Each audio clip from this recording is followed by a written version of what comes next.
তুমি সাত সকালে উঠে কি করছো বলো তো? কাজ কাম নেই নাকি? এই তো গিন্নি, কটা গাছ লাগাচ্ছি, বড় হলে ফল দেবে। সে তুমি যে রাজকার্যই করো না কেন, সেটা আমার দেখার দরকার নেই। ঝাড় দিয়ে দি, স্নান করতে যাব।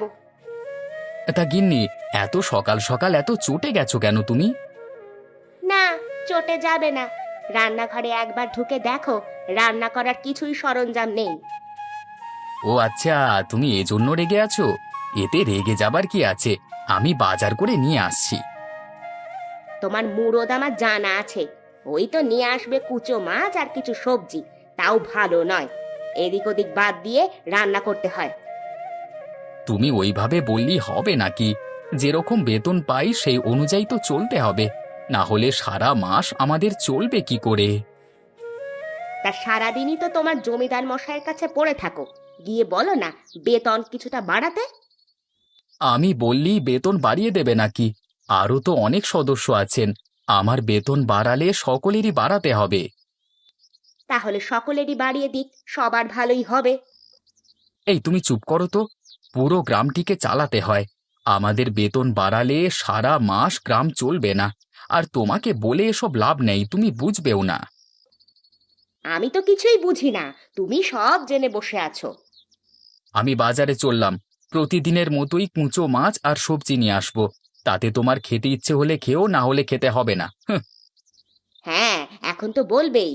বাবা আমার বিয়েটা যে কেন দিয়েছিল, জমিদারের সহকারী, অত টাকা পয়সা। টাকা পয়সা আছে না ছাই। আমি কি করব যদি গ্রামের অবস্থাই এরকম হয়? জমিদার মশাইয়ের পরই আমার স্থান, এর থেকে কত বড় মানুষ হব? কেন সহকারী হতে হবে? জমিদার হয়ে যেতে পারো তো, আয়েশ করে থাকবে। আরে বললেই কি জমিদার হয়ে যাওয়া যায় নাকি? কেন যায় না? আলবাত যায়। কি করে শুনি? সবাই আমাকে জমিদার মানবে না। জমিদার মশাইয়ের বদনাম করতে শুরু করো। সকলে যখন ছি ছি করবে, সকলে যখন ছি ছি করবে, তখন নিজেই ওই পদ ত্যাগ করবে। আর যেহেতু তারপরেই তোমার স্থান, তাই তুমিই জমিদার হবে। হ্যাঁ, বেশ বলেছ তো তুমি। আচ্ছা, আমি দেখছি কি করা যায়। এখন আমি বাজারে যাচ্ছি। হ্যাঁ রবি, এই মাসে গ্রামের উন্নয়নে কত টাকা খরচ হয়েছে আর কত টাকাই বা রোজগার হয়েছে? গ্রামের উন্নয়নের খাতে বেশি খরচ হয় নাই, তার থেকে অনেক বেশি রোজগার হয়েছে এ মাসে। বাহ, এ তো ভারী চমৎকার খবর। হ্যাঁ কর্তাবাবু, সবই ঠিক আছে, কিন্তু হ্যাঁ, কি হয়েছে বলো? কিন্তু বলে থেমে গেলে কেন? প্রত্যেক মাসে বন্যা গ্রাম থেকে গম পাঠায়, আমরা টাকা দিয়ে কিনি, কিন্তু গত 2 মাস হলো তারা গম পাঠাচ্ছে না, বলছে নাকি ফলন ভালো হয়নি। ফলন ভালো হয়নি যখন, তখন ছেড়ে দাও। যখন পাঠাবে তখন কিনে নিও। কিন্তু কর্তাবাবু, সবই ঠিক আছে, গ্রামে যে আঠার অভাব দেখা দিচ্ছে, আঠার দাম এখন প্রায় আকাশ ছুঁয়ে গেছে। কি আর করা যাবে, কটা মাস একটু কষ্ট করে কাটাতে হবে। আমার বন্ধু হরপ্রসাদ পরিস্থিতি ঠিক করলে ঠিক কম পাঠিয়ে দেবে।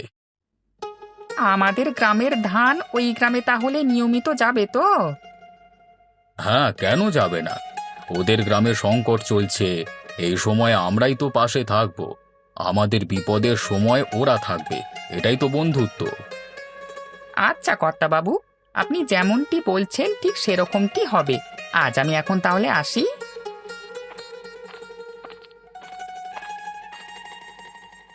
আরে কোথায় যাবে তুমি? বাড়িতে এসেছো, একটু চা খেয়ে যাবে না?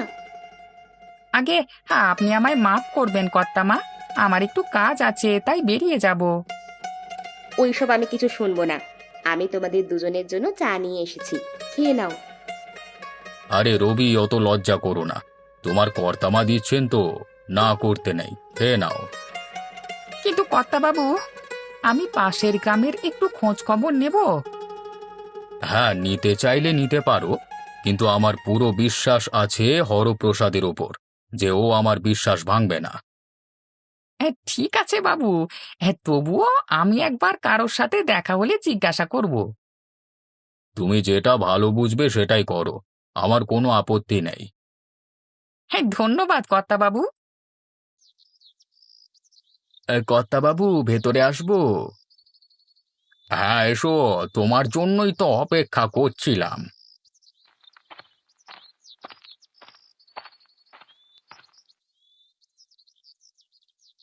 আমার জন্য অপেক্ষা করছিলেন? কেন, কিছু কাজ আছে নাকি? হ্যাঁ, এখন শুধু কাজ নয়, অনেক কাজ। গত মাসে আমরা মেঘ গ্রামে কোনো গম দিতে পারিনি, তাই এ মাসে দিতে হবে। আগের তুলনায় বেশি গম দেব। গরুর গাড়িতে বস্তা বোঝাই করা আছে, তুমি গাড়িওয়ালাদের সাথে একটু যেও, কেমন?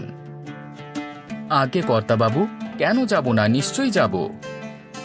এবার সব কিছু ঠিকঠাকভাবে পৌঁছে দেবে আমার মিত্রের বাড়িতে, কেমন? হ্যাঁ, এ তো মেঘনা চাইতি জল। এবারই বস্তা বস্তা গম ঢুকিয়ে দেব আমার বাড়িতে। আর মেঘ গ্রামের বাসিন্দাদের বলে দেব আমাদের জমিদার মশাই তাদের আর গম দেবে না। তিনি এখনই লুকিয়ে লুকিয়ে গম শহরে বিক্রি করে দিচ্ছেন।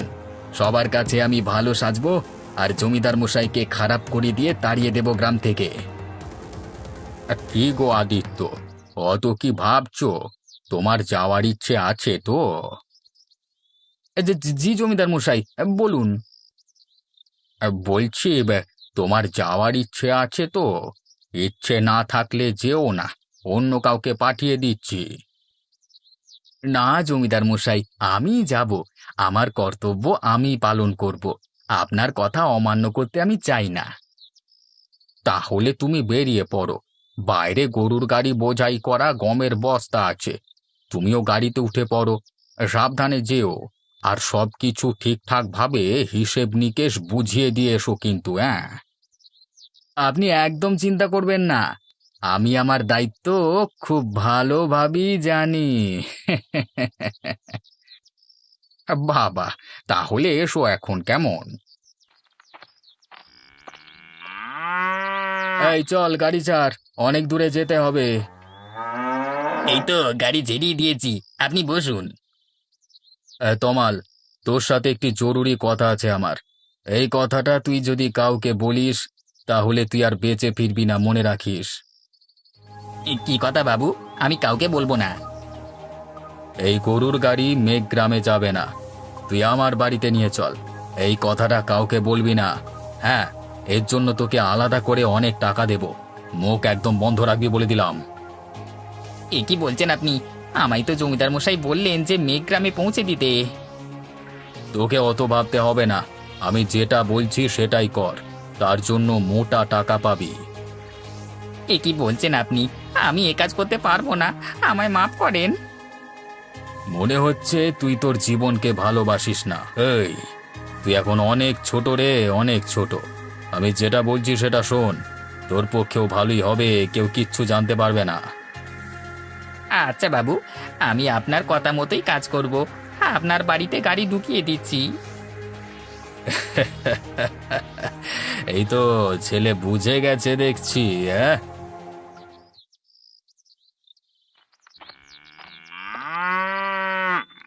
এ কি গো, বস্তা বস্তা এত কি এনেছো? আরে একটু থামো, আগে সবকিছু ঠিকঠাক করি তারপর সব বলছি। এই তমাল, তোর গরুর গাড়িটা আর একটু ভেতরের দিকে ঢুকিয়ে দে। পাঁচিল দিয়ে ঘেরা বাড়ি, কেউ দেখতে পাবে না। কালকে সকালে এসে গরুর গাড়ি নিয়ে যাস। আগে বাবু, আপনি যেমন বলবেন। এই নে ধর তোর কাজের বকশিস। আর হ্যাঁ, এই কথাটা যেন কেউ জানতে না পারে, না হলে তোর খবর আছে বলে দিলাম।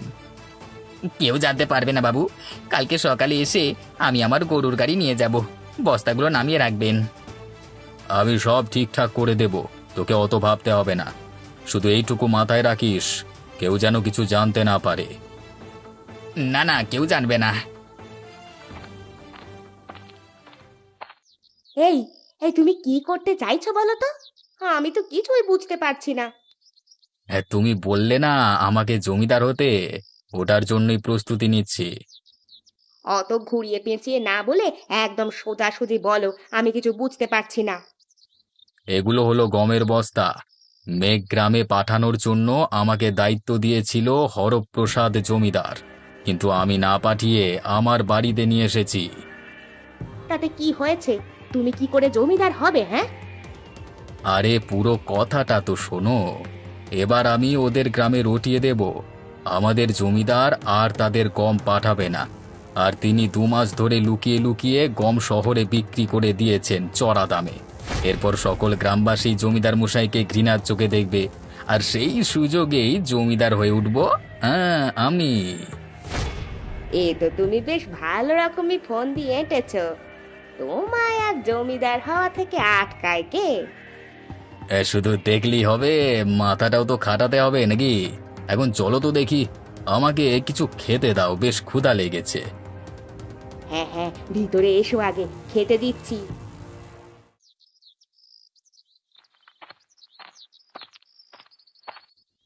কি ভাই, কেমন চলছে? সব ঠিকঠাক আছে তো পারে? হ্যাঁ দাদা, সবকিছু ঠিকঠাকই চলছে। শুধু আপনাদের গ্রাম থেকে গম আসছে না তো, তাই আটার অভাব দেখা দিয়েছে। হ্যাঁ ভাই, আমাদের জমিদার মশাইয়ের জন্য তোমাদের এই দুর্দশা, বুঝলে বন্ধু? কেন দাদা, কি হয়েছে? হরপ্রসাদ বাবু তো খুব ভালো মানুষ। হ্যাঁ হ্যাঁ, জানা আছে কত ভালো মানুষ। তোমাদের কত বড় ক্ষতি করে যে দিচ্ছে তোমরা জানো না বন্ধু। কেন দাদা, কি ক্ষতি করেছেন উনি আমাদের? আমায় বলুন, না হলে যে বড় বিপদে পড়ে যাব আমরা। তোমাকে একটা কথা বলি, কাউকে বলবে না। আমাদের বন্যা গ্রাম থেকে তোমাদের মেঘ গ্রামে তো 2 মাস কম যায়নি। কেন যায়নি জানো? হ্যাঁ, গমের ফলন ভালো হয়নি, তাই জন্য আসেনি। এটাই তো বলেছেন হরপ্রসাদ বাবু। আমি তোমাকে সত্যিটা বলছি, তোমাদেরকে যা বলেছেন সব বাজে কথা। হ্যাঁ হ্যাঁ, সত্যিটা আমাকে বলুন, কেন গম পাঠায়নি হরপ্রসাদ বাবু? আমি তো ওনার সহকারী, আমি জানি সত্যিটা, যেটা উনি সবার থেকে লুকিয়ে গেছেন।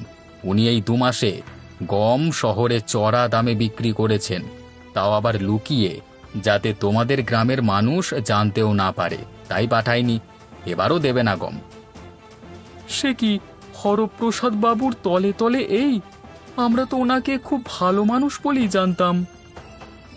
আমি বললাম বলি তুমি জানতে পারলে, না হলে আর পারতে? জানিয়ে দিয়েছেন, ভালো হয়েছে। না হলে আমাদের গ্রাম তো খুব সংকটের মুখে পড়তো। এই কথাটি আমি বলেছি কাউকে বলবে না কিন্তু, তাহলে আমার কাজ চলে যাবে। আপনি চিন্তা করবেন না বাবু, আমরা ঠিক একটা ব্যবস্থা নেব। এখন আমি চলি।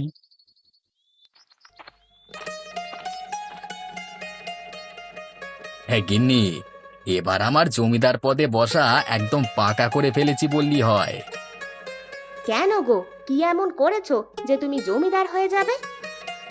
হ্যাঁ, জমিদারের নামে পাশের গ্রামে যা বদনাম দিয়েছি না, এবার সবাই ছি ছি করবে। সবার চোখে ভালো সাজবো আমি, জমিদারের পদ পেয়ে যাব আমি।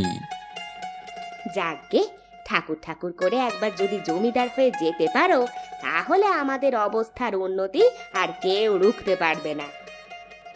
এবারে যে চালটা চেলেছি না, আমার আর জমিদার হওয়া থেকে আটকায় কে? আমাদের সব স্বপ্ন এবার পূরণ হবে।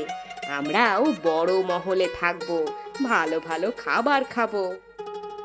আরে হ্যাঁ হ্যাঁ, জমিদারেরা যা করে সবই আমরা করব। কর্তা বাবু, এবারে আমাদের ধান চমৎকার হয়েছে। অনেকটা পরিমাণ পাঠিয়ে দিয়েছি বন্যা গ্রামে। বাহ, ভালোই করেছো। আমার বন্ধুর গ্রাম বলে কথা, সাহায্য তো করতেই হবে। ছোটবেলায় আমার পরম মিত্র ছিল হরপ্রসাদ। কর্তাবাবু, কর্তাবাবু, একটি ভয়ঙ্কর খবর আছে কর্তাবাবু, ভয়ঙ্কর খবর। আরে আগে তুমি শান্ত হয়ে বসো একটু, তারপর কথা হবে। হ্যাঁ, বসাবসি ছাড়ুন, কি হয়েছে শুনুন। আচ্ছা আচ্ছা, তুমি বলো কি ভয়ঙ্কর খবর। সকালবেলায় নদীর পাড়ে গিয়েছিলাম। ওপার থেকে হরপ্রসাদ বাবুর সহকারী আদিত্যবাবু আমায় কি সাংঘাতিক খবরটাই না দিলেন। খবরটা কি? ওদের গ্রামে কি কিছু খারাপ ঘটনা ঘটেছে নাকি? সাহায্যের প্রয়োজন? না জমিদার বাবু, না, ওসব কিছু নয়।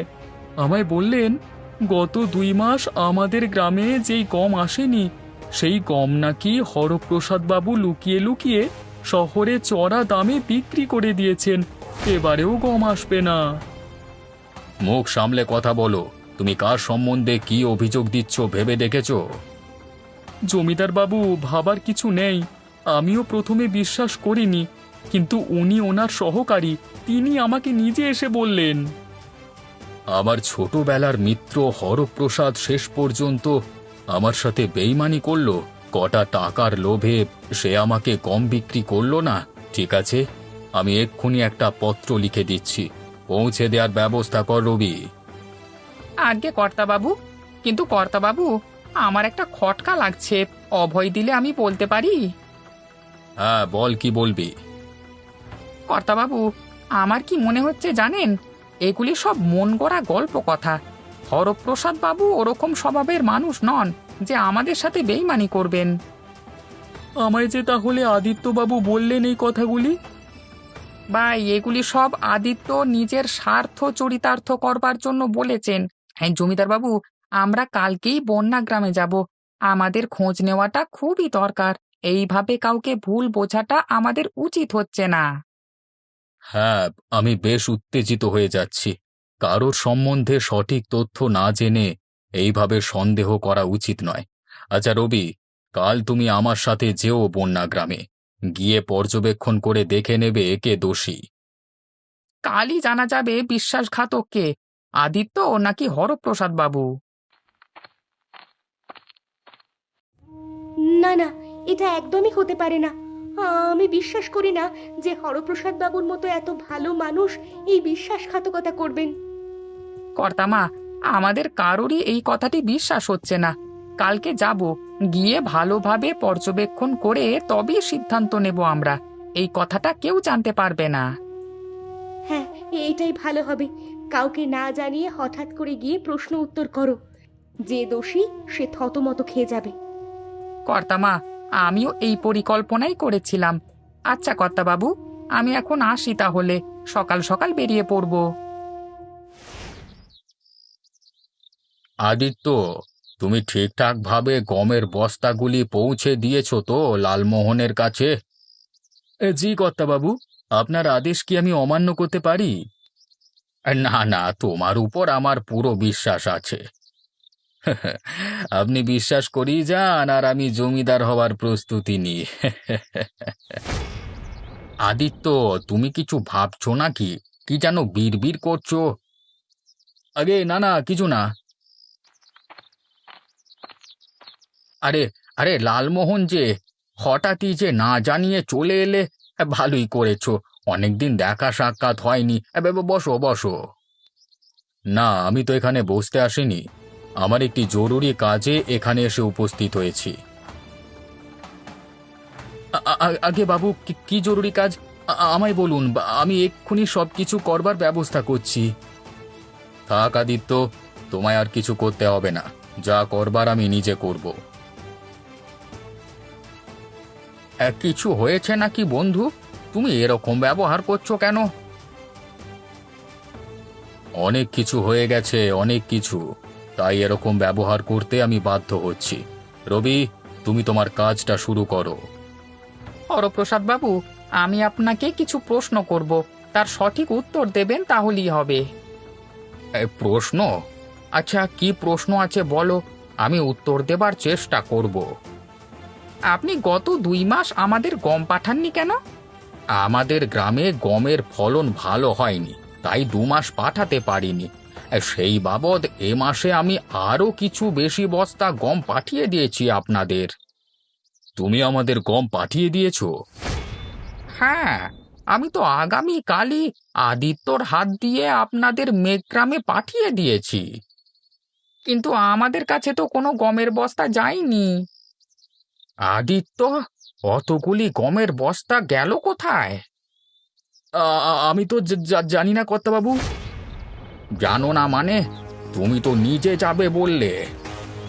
হরপ্রসাদ বাবু, অত উত্তেজিত হবেন না। যেই গরুর গাড়ি করে আপনি গম পাঠিয়েছিলেন তার চালককে ডেকে পাঠান। ডেকে পাঠানোর কোনো প্রয়োজন নেই। আমি নিজে যাব তোমাদের বাড়িতে। দয়া করে একটু আসুন আমার সাথে। তমাল, বাড়ি থেকে বেরিয়ে এসো। কি কথা বাবু, আপনি আমার বাড়িতে মানে কি কি কি সৌভাগ্য আমার, মানে ওসব পরে হবে, আগে তুমি আমায় বলো, কালকে যে গমের বস্তা বোঝাই করে গরুর গাড়ি নিয়ে গেলি সেটা কোথায় রেখে এসেছিস? মিথ্যে কথা বলবার চেষ্টা করবি না বলে দিলাম, তোর কাজ তো যাবেই, সাথে সাথে গ্রাম ছাড়াও করব। কথা বাবু, আমি আপনাকে সব সত্যি বলছি। আমাকে আদিত্য বাবু বলেছিলেন সব গমের বস্তা তার বাড়িতে রেখে আসতে, কাউকে বলতে বারণ করেছিলেন, তার জন্য আমাকে 1 থলি টাকা দিয়েছিলেন। জমিদার মশাই, দেখলেন তো, আপনি দুধ কলা দিয়ে কাল সাপ পুষেছেন, যে কিনা ছোবল দেবে বলে প্রস্তুতি নিচ্ছে। যাকে আমি এত বিশ্বাস করলাম সে কিনা আমার বদনাম করলো। আদিত্য, এই গ্রামে তোমার আর কোনো জায়গা নেই, এক্ষুনি বেরিয়ে যাও। কর্তাবাবু, এরকম বলবেন না। আমি আর কোনো কথা শুনতে চাই না, দূর হয়ে যাও আমার চোখের সামনে থেকে। আমি বলেছিলাম না জমিদার বাবু, হরপ্রসাদ বাবু ওরকম মানুষই না।